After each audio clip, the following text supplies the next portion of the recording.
Let's say you've got a quadratic here.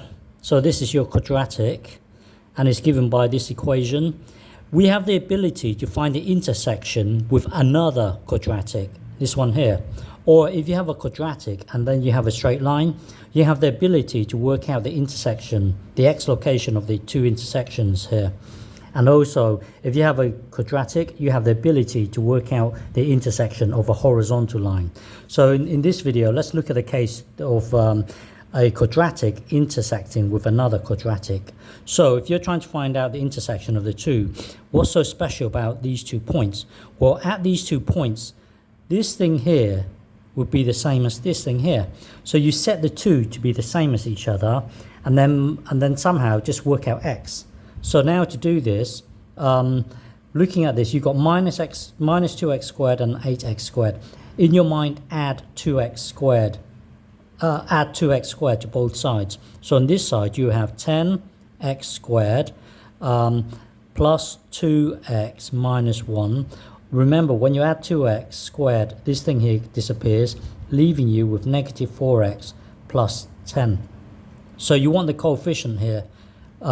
You want everything to be equal to 0. So add 4x and take away 10x from both sides. So when you do that, this side will be 0.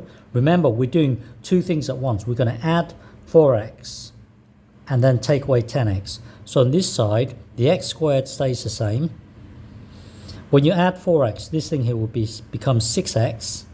And then when you take away 10, this thing here will be negative 11. So now it's just a matter of solving this. You want the coefficient to be 1, so divide everything by 10.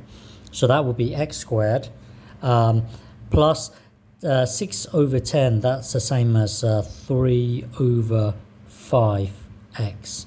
And then this thing divided by 10. And then this 0 divided by 10 would be 0. Now the good thing is that the coefficient is 1.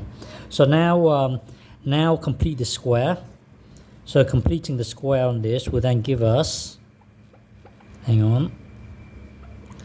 completing the square would then give us, remember it's always going to be half of this. So completing the square would be this, half of this, which would be 3 over 10, because half of that you divide well, 3 over 5 divided by 2, this gets multiplied to the bottom, giving you 3 over 10.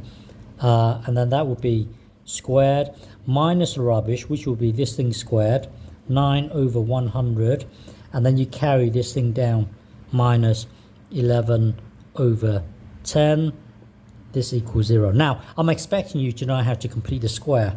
So I'm expecting you to be able to jump from here to here. So now single number merge them together. So I've got to get the two denominators to be the same. So I'm going to times top and bottom by 10. Top and bottom by 10. Now that the two denominators are the same, I can merge them together. Negative 9 minus this thing here would be 119. Negative 119 there. So now it's just a matter of getting x on its own. I'm going to do this in one go. Add this thing to both sides. That will be 11 with a 9, 100. Square root both sides. When you square root both sides, you're going to get the positive version and the negative version. And then you're going to take away this. Take away 3 over 10. So that's what x equals to. So what that means is the intersection of the two, well, if you look at negative 3 over 10, which is somewhere around here, and then if you add that square root thing, it would take you to this location. If you take away that square root thing, it would take you to this location here, where the two will intersect, okay?